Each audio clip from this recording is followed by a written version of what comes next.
আলো নূর। কোন কালো মানুষ যদি নামাজ পড়ে আল্লাহ তাকে আলোকিত বানায় দেয়। আবার বলছি, কোন কালো মানুষ যদি নামাজ পড়ে আল্লাহ তাকে আলোকিত বানায় দেয়। সুন্দর মানুষ নামাজ পড়লে আল্লাহ তারে আরো সুন্দর বানায় দিবে।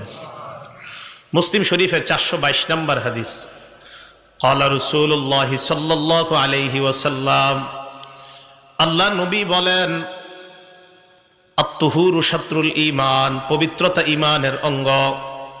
ওয়ালহামদুলিল্লাহি তামলাউল মিজান, পড়েন আমার সাথে আলহামদুলিল্লাহ।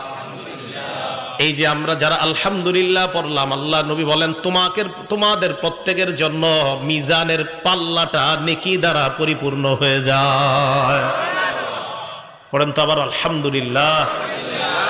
এটা আমাদের নবীজি বলছেন, তুমি বিশ্বাস করেন যতবার বলবেন ততবার মিজানের পাল্লা আল্লাহ ভরে দেয়। এরপর নবী বলেন সুবহানাল্লাহ ওয়ালহামদুলিল্লাহ।